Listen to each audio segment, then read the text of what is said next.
He pulled off the biggest political victory of 2025, an election win so stunning, so dramatic, so seemingly impossible just a year ago that people are still talking about it all across the world. Yes, Zohran Mamdani is mayor-elect of New York City, but can he deliver on those big, bold, and popular promises that he made? In a Zeteo exclusive, Zohran Mamdani joins me now here from his campaign headquarters in New York City. How's it going? Good to see you. Congratulations, Mr. Mayor-elect. Is that what we call you now? Yes, it is. For the next 43 days. Okay, we have a little reminder there. Congratulations on your big net win. What a night that was for you. We were there in Brooklyn watching history being made. It was kind of, a lot of people asked me what that was like. A lot of energy in the room, emotion, people crying, history being made. What was it like for you, especially backstage? Before you come on, are you pinching yourself? This is really happening? It was surreal. I was only backstage for a very brief period of time. For much of it, I was in a hotel room watching the results. And for about 3 hours from 6 to 9 p.m., my brain was running wild after hearing the rumors of 2 bad exit polls that we were told, which had Cuomo in the advantage. Oh, wow. Yeah. You didn't start writing a concession speech, did you? No, we had one. I never read it. But I wanted to make sure that it was actually Did you say nice things about Andrew Cuomo in the concession speech? I can't tell you. I still haven't read it. Hopefully we'll never have to give it. No, you don't. So you're standing on stage, you're pretty surreal. It's surreal. I think it's also incredible because I'm on that stage and I'm looking out into a crowd of people who some of them have helped to raise me. Some of them have, people I went to school with, people who were canvassing with us in the winter. So often canvassing in mayoral elections begins with petitioning. Yep. And these were people who were there at the library, in the days when it was so cold that no one even knew an election was coming. And they were there in the crowd. They were there, they had punched their Zeteo cards 2 times over. And to be able to share that moment with them, it was lovely. But I still haven't been able to see the stream, huh? You haven't seen our live stream was good. No? Ted Cruz loved it. Ted Cruz loved it. Yeah. It's there for you to watch. Did you see when he popped up in the view? Did it say like dead? No, he was on Fox criticizing our live stream. That night, you win. It's a big night for the Democrats. Democrats win almost everywhere. Yeah. Mikey Sherrill wins in New Jersey, the governorship. Abigail Spanberger wins the governorship in Virginia. A lot of Democrats, a lot of pundits say those are the victories we should look out for lessons. Zohran Mamdani's win was good, but it's New York. It's not replicable on a national stage. What do you think your win teaches or tells your party nationwide? Well, I try to keep my focuses mostly on New York. I think of that New Yorker cover where the world ends in New Jersey. That's how I try to keep my sense of the globe. But a national Democrat calls you and says, Zohran, great job. What should we learn from your win? I think the thing I often go back to is when Trump won the presidency, there were many articles written, obituaries of the Democratic Party's ability to engage with young voters, with young men, with Asian voters. And what we showed, in fact, is that these same constituencies that we had been told were potentially forever leaving the party could in fact be the foundations of a campaign at the heart of the party to win it back. And that's what we saw in this election. I mean, young people, young men, Asian voters, so many of the people who'd been overlooked at best in our party politics were right there. And I think the key of this was that we spoke to New Yorkers with a sense of respect, as opposed to the condescension that is so endemic with specific sets of constituencies. And as much as we spoke, we also listened to them. And we actually asked them, what is it that is making it so difficult for you to afford life in this city? Your famous opening video in the Bronx. You recently announced the appointment of Dean Falayan as your deputy mayor and El Biscard Church as your chief of staff. You did the announcement at Roosevelt House here in New York. Was that your way of saying, FDR, we're aiming big? You got it. Okay. That's exactly, and I think it's part of this is we want to show the lineage that we are looking to be a part of, a vision of government that has an affirmative sense of what it will actually do for the people it looks to serve. There used to be this battle seemingly between the Republican Party and the Democratic Party of small government or big government. Now it seems to be that the Republican Party is committed to big government, but their understanding of big government is secret police across the streets of the nation. Trump gets to own a bit of intel. And doctors get to tell you that you cannot actually make your own decisions with regards to your own body. And that's their vision. The big question is, what is the Democratic Party's vision in this moment? And in sharing the news of our first appointments firmly within a history of what it can look like when the Democratic Party actually dreams and delivers for working class people, it shows that we can return back to what used to be that vision. So you recently announced your transition team too. It's pretty star-studded, mostly run by women. CNBC was reporting the other day. I have to tell you something before you even go on. I had an uncle, not blood relative, an uncle. Yeah, we have to specify what the relation is. I had an uncle text me, and he was like, all women?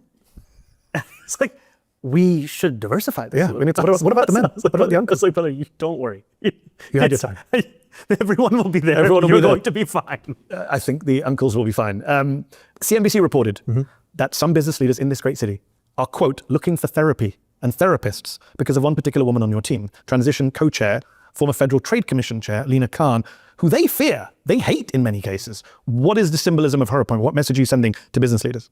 Well, I think the message we're sending to everyone is that at a time when Donald Trump is looking to use the law as a weapon to punish working class people, here is someone who has showcased the ability for the law to be something that protects those same people. And I have long been inspired by Lina Khan's protection of people across this country in the face of corporate greed and the willingness to actually use the tools of government to take action. Because for so long, what we've been told are the only options in front of us are to support something or to issue a strongly worded letter in opposition to that thing. And what she has shown is, in fact, you can use these tools to deliver. So on that note, there's been reporting that Lina Khan, I think Semaphore reporting that she's exploring using some of the lesser known laws hidden away on the books in New York to help bring costs down and get your affordability agenda through and have legal backing. Semaphore reported that she has a plan to make sure Yankees fans aren't ripped off by the price of beer in the stadium. Is that something you are working on together? And if so, will New Yorkers have two Muslims to thank for cheaper beer at football games? Baseball games, huh? Oh, I'm from the UK. I don't know anything about American sport. It's all good. The World Cup's coming. That's the what we World care Cup is about. coming, 2026. Yeah. Did you watch the last game, the England game? The England game. I was at the last World Cup final. Do you know that? A little bit of trivia. I did not know that. Yeah. I was at the Ghana-Uruguay game where Luis Suarez illegally stopped the ball from crossing the line. But you're probably going to get invited to all the great games now. That's probably well, why you're around for mayor. I've also just gone after FIFA quite a number of times. That's So I true. think some of the That's invites true. might But that's be a why they'll little shut bit you up with like free tickets. So are you going to be lowering prices with Lina Khan? Not just for beer. Not just for beer, not just at baseball games. You know, I think one of the things that I often think about that Lina mentioned to me is that when she went to the Federal Trade Commission, there was a sense of engaging with the great forgetting of what all these tools could actually deliver on.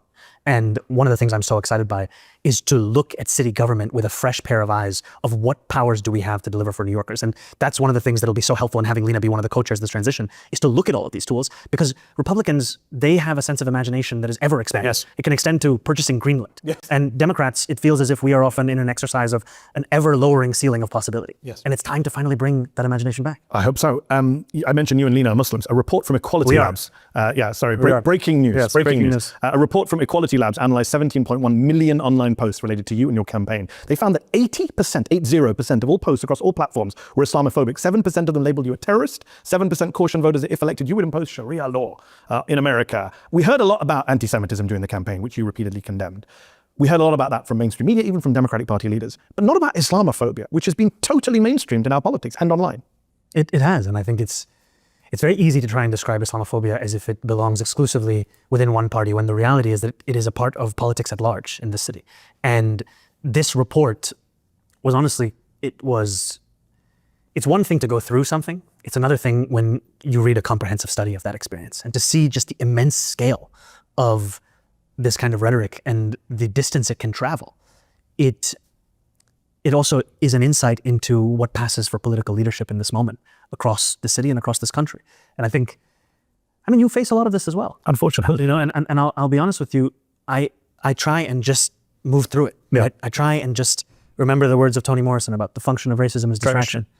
And then there just came a point in this race where you had to give a speech. I had to give a speech because the temptation was to treat everything as if it was a 24-hour news cycle. Yeah. And at a certain point, you have to take a step back and say, am I going to tolerate this? Yeah. Unfortunately, people are tolerating it. And I think that's what makes Islamophobia distinct. It's not the existence of it, it's the toleration of it. yes.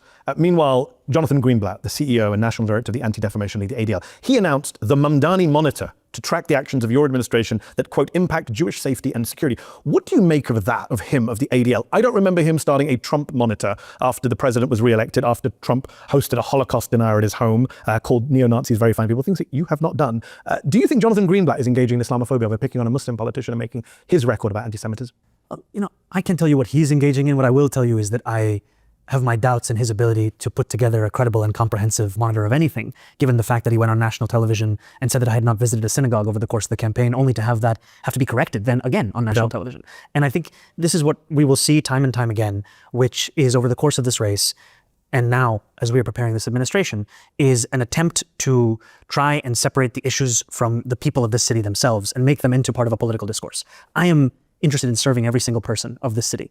I am interested in fulfilling the commitments of this campaign. And one of those commitments is to take on the scourge of anti-Semitism across the 5 boroughs, to work deeply with Jewish New Yorkers right here. And that's one of the things I've appreciated so much over the course of the primary, of the general, and what I'll be looking forward to as well in the admin. You mentioned serving everyone in New York. One particular resident of New York is a man named Bill Ackman, who you and I have talked about before, billionaire hedge fund manager. He was one of your biggest critics on Israel, on anti-Semitism, on taxes. He said that character limits. On character limits. I know you feel strongly about that. He said the National Guard should be deployed to New York if you win. Now he's done a pivot and he's tweeting on election night, Zohran Mamdani, congrats on the win. If I can help NYC, just let me know what I can do. Have you been in touch with Bill? Is there a job for him that you have in mind? I haven't been in touch with Bill. But I'm sure he's distraught. I am looking to deliver a city, even for Bill. Has there been any surprise phone calls you had since you were elected you didn't think from somebody that, oh wow, they called me to congratulate? You know, there was a moment where I was expecting a phone call from a governor, and we didn't know what number was going to come in, and it was at 4 p.m. sharp. Okay. And so I've been getting a lot of phone calls. It's the same number I've had since high school. Yep. And so it's just like, okay, 4 p.m., pick the phone up. We don't know, they won't tell it, just pick it up. So 4 p.m., bang, I pick it up, and it's a random uncle from the Bronx. None of it's biological uncle, we should be clear again. I never thought you'd pick up. I'm like, who is this?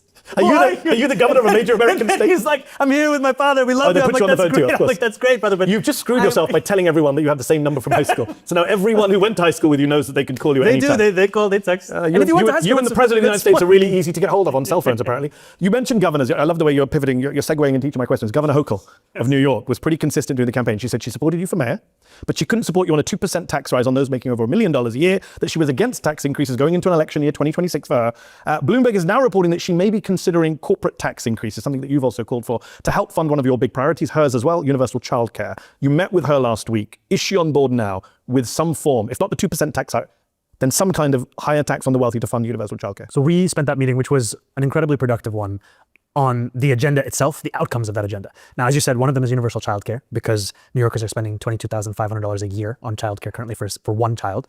The other is fast and free buses. And then the other we've talked about is freezing the rent for rent-stabilized tenants. Now, freezing the rent is something that can be done without Albany's assistance, but making buses fast and free, universal childcare, those will be dependent on the relationship we build with Albany.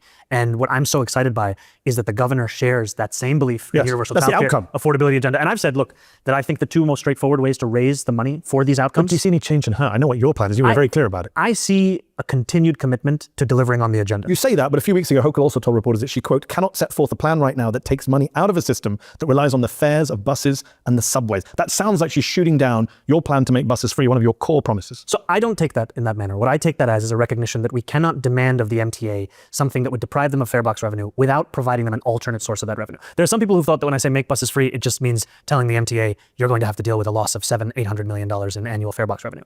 The truth is, we would provide an alternate source for that $700 million a year. That's what we're going to do. Okay.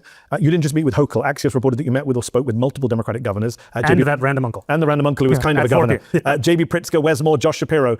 Did you strategize about how to resist Trump, I wonder? Because they have been governors at the forefront of pushing back against Trump coming into Chicago and LA and elsewhere. What did you talk about with them? Is there a plan to push back if Trump comes into New York with troops, with increased ICE presence? That was a focus of a lot of those conversations. And I think we have the benefit here in New York City of being able to learn from the example, as you've said, whether we're speaking about in Illinois or in California or Pennsylvania or Maryland. And one of the things that I have so appreciated is that so many of these governors have utilized different parts of the powers that they have, right? It is the bully pulpit, it is the courts, it is the actual policy tools, and then it is also making the case to the White House. And I think all of these things will be critical in delivering on this. And I think the other thing we also spoke about, separate from how to push back against the White House's agenda, is also the importance of cutting red tape and increasing efficiency while we are tackling that authoritarian administration. Wes Moore and Gavin Newsom just come to mind as two governors who have both sparred with Trump, but also met with him and had perfectly cordial meetings with him. Would you have a meeting with Trump if he came into New York and said, I want to sit down with you? Yes, we've actually reached out to the White House to set up a meeting to make the case for what would actually benefit You've invited the White House. You've invited Donald Trump for a meeting. We've reached out to set up a meeting. Have they responded? They're currently in conversations. Are they going to call at 4 o'clock? In your victory speech, you said that this is the most ambitious agenda to tackle the cost of living crisis that New York has seen. But that ambition could be your undoing, could it not? Because it really does raise expectations. I mean, realistically, we love the sound of it. It just sounds like the 4 p.m. newscast. It's the 4 p.m. newscast. It sounds great. It sounds great, but I'm going to throw in the but as the journalist in the room. What is your plan for delivering real outcomes fast enough that the narrative doesn't quickly turn into progressive mayor, overpromised but underdelivered? You know that's a big risk. You have Kevin O'Leary going on TV saying, I don't have a free bus yet. You're not even mayor yet. So he wanted a free hotel room and a free taxi. Was it in your agenda? Well, my point being is like that we can laugh about that, but on day one, they will want delivery. You're going to be held to a different clock and a different standard to others. Absolutely. So what do you do about it? And I think one of the key things is you even just look at this transition period. It's typically a time of pageantry, right? It's a time of just ticking off the boxes of the 800 people that will be running on your transition. We want to make this an actual time of substance. And that's why every single day we are building this team out. We've put out an open call for applications. We have applicants from every single but one. Over 50,000, I saw. Yeah, over 50,000. Please apply. And what we're showing is that this can actually be a time of work. Because you're right, starting from day one, New Yorkers will be impatient as they have every right. But over your shoulder, you have a 43 days until inauguration. Yes, do you have a version of that for some of your policy pledges? Like a countdown ticker going, shit, we better do universal childcare, they're going to come for us? each one of the three things that was the centerpiece of this campaign, those are things that I will deliver before leaving office. And we are going to be working through these 43 days. Hold on. You just said before leaving office. Yeah. It's a very careful use of words. That could be a 2-term. Can we have an exact date and time? End of your first term. You want me to tell you how many terms we're going to Just end of your first term. Is it going to be done by the end of your first term? I'm giving you a promise I can keep. And that was a very politician answer. How? Before I leave office, but we don't know when you're going to leave office, so there's no real time frame. The maximum is 8 years. I'm not getting a third term. 8 years. But hold on, it's important. So at the end of your first term, you might run for election having not achieved any of your 3 key goals. Now you're going to say I'm not going to achieve any of them. I'm telling you I'm going to achieve all of them. Will you achieve one of them by the time you run for I'll election? achieve one of them by the time. Oh, well, okay, I'll take it. That's a straight answer. Because I've said that I would freeze the rent for 4 years. Okay. We haven't done that by the time of re-election. Then you'll be in You trouble. might not even have me back on. So your campaign energized a lot of young... I promise I won't do another pity interview ever again. You turned out so poorly for you. Mr. Mayor-elect turned out wonderfully for you, badly for me. Your campaign energized a lot of young people, a lot of minorities, a lot of non-voters, motivated them to come to the polls. The challenge of being a minority, of course, is that you're anointed as a representative for the entire community. You know this. You know this too. I do, unfortunately, but I don't have to run a major world city. If you don't deliver for New York, it'll be not just Mamdani that's failed, it's socialism that's failed. If you don't deliver for New York, it'll be Muslims have failed in public office. Immigrants have failed, not just Zohran Mamdani. Sorry, I don't want to, I'm trying to get to the bottom of how much does this weigh on you? Serious question. That must weigh on you in this moment where everything's great now. The uncles are calling you all the time now, but they're the first people who'll turn on you and say, you let us down, beta. Yeah. Look, I'm sure those calls will come. And I think the important thing for me is if I focus on the work, if I deliver, then everything else can come with that. But if you are chasing that validation, then you start to find yourself increasingly divorced from why you're doing this. I mean, in the beginning of this, it was not for the validation because there wasn't all that much to be found when we started this campaign. Right? We were told again and again, this was an interesting idea, maybe this was a vanity campaign, this was this was that. And we had to build something. Yes. And I think that is also the way. You built it with the historic first. On election night, we put up that graphic. Yeah. First African-born mayor, first Muslim mayor, first socialist since... First Arsenal fan. First Arsenal fan. Did we ask all the previous mayors who they supported? I'm going to go out on a limb and say... those firsts must weigh on you. I think they are part of how the world sees me. Yeah. And I also know that to be a first means all of those that came before you, and always reckoning with that, of what you are a part of. You cannot lose sight of all of that. You recently spoke out against Republicans refusing to extend subsidies for the Affordable Care Act during the shutdown. You were against the 8 Senate Democrats who voted with Trump and the Republicans to reopen the government. Chuck Schumer oversaw that debacle. There's some reporting. Before you keep going, Dora, can you get my phone for 1 second? I want to show you one photo. Okay. You can keep going. All right, I'll keep going. You recently spoke out against the Republicans. Chuck Schumer oversaw that debacle in the Senate.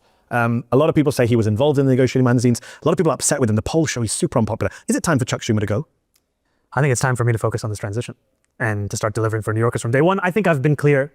I think it was a very bad deal. It does not make any sense to me to have fought for the extension. But you are now, sorry to break this to you, Zohran Mamdani, you are now a prominent national Democrat. Your name is up there when people talk about Democratic leaders. So when we're talking about Chuck Schumer's effectiveness, whether he should stay in the role, people expect you to have an opinion.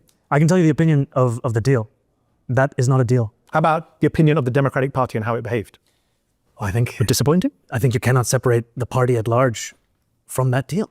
I mean, this was a shutdown, which was because of the Republican Party's insistence on throwing millions of Americans off of healthcare to the extent that they would rather shut the entirety of the government down, throw millions of people off of SNAP benefits. And then after all of those days, to just reopen it without having won any of those same demands, it begs the question of what was the point of all this? Yeah. And the polling shows, unfortunately, that Democrats are now associated with having lost the battle for the shutdown, having been ahead. Speaking of Democratic leadership, the New York Times recently reported that you dissuaded young progressive city council member Chi Osei from primarying House Minority Leader Hakeem Jeffries. Is it true that you discouraged him from running? And if so, why? Many would say Hakeem Jeffries also needs primarying, not just Chuck Schumer. You know, what I've shared is that I have deep respect for what she has done at the city council, especially for tenants. And for those who don't know, you should look into the FAIR Act. And I believe that the most critical fight right now in delivering affordability and taking on authoritarian administration is right here in New York City. But give me 1 second. I want to show you something very quickly. Okay. You're asking me about Chuck Schumer. If I could just take the top phone. So this is the phone that all uncles can this is the call phone that Zohran on. Who is this? That is your father, Mahmoud Mamdani. Who does he look increasingly like? Chuck Schumer. Is that why you won't call for Chuck Schumer to go? Because right? he looks Doesn't like your this dad? Look just like, because he looks like your dad. This is my dad. Him and Chuck Schumer have very different views on the Middle East. But they have the same vantage point from the glasses. Okay, so now you know why. Now you know why. This is a Zeteo exclusive. Zeteo exclusive. Why Zohran Mamdani will not call for Chuck Schumer to go because he looks like his dad. On Chi Osei and Jeffries, you were saying. On Chi Osei and Jeffries. Yeah. Should he not? If he runs, will he have your support? I've said, you know, while I appreciate the work that he's done at the council, I think that the focus of the fight should be right here in New York City. So interestingly, the Times is reporting that you discouraged him from primarying Hakeem Jeffries, but that you encouraged New York City comptroller, whatever you call the damn job, Brad Lander. You have to say the word right to ask the question. Everyone says it differently. Brad Lander to challenge Democratic Congressman Dan Goldman, not a fan of yours, in New York's 10th Congressional District. Where did that idea come from? Why encourage Brad Lander to run for Congress rather than not make him your deputy mayor? I continue to count Brad as a friend. He's someone who I had the opportunity to know before we both ran for mayor, and he's someone who continues to be someone I look to for advice, someone I look to build with. But a lot of the New York Times reporting on this question, it goes beyond the conversations we're actually having. So have you encouraged him to challenge Dan Goldman? I've encouraged him to keep focusing on the job at hand, which is serving New Yorkers. By possibly primarying Dan Goldman? That would be a way of serving New Yorkers. The conversations I've had with Brad have had to do with New York City. All right, you can read into that what you want. You said that as mayor, you'd be keeping on NYPD Commissioner Jessica Tisch. Many of your critics on the left say that keeping Tisch would be a continuation of the status quo here in New York City. She's against bail reform. She's spoken out against pro-Palestine protesters. She's even worked in the intelligence division that constructed a surveillance system for Muslims in New York. What do you say to your supporters who are a little bit disillusioned on this one appointment and say, come on, Zohran, why would you keep her on? So I said in the primary that I would consider keeping on Commissioner Tisch, and then I said in the general that this is a decision I was making to retain her. And much of that had to do with the fact that when Eric Adams had appointed Commissioner Tisch, he had truly stacked the upper echelons of the NYPD with corruption and a complete lack of accountability.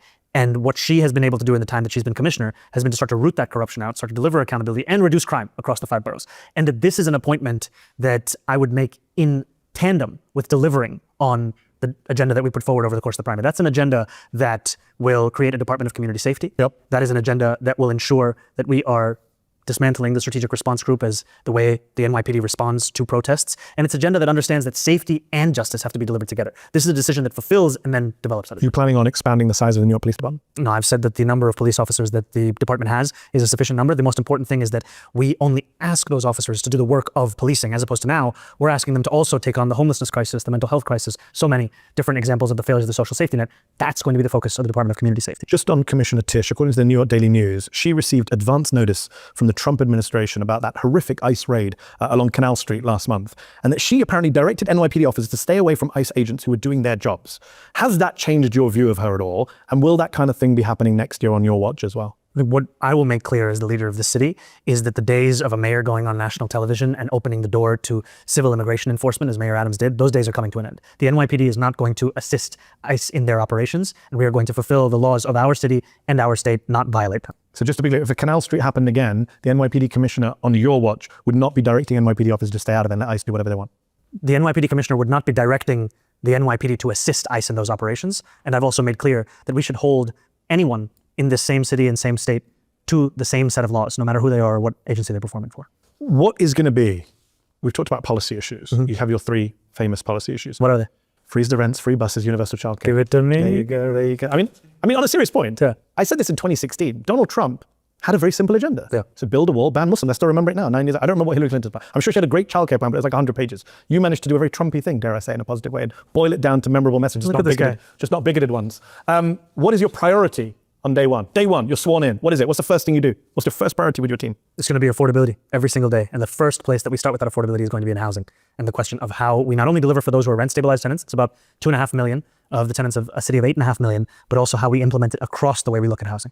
Before we finish, a couple of things. I spoke to your mum briefly on election night, Mira, acclaimed film director, producer. She described herself wonderfully that night to me as the producer of the candidate, is what she said. True. I think a lot of people who know you and know your backstory get the influence that your dad, Chuck Schumer, had on you.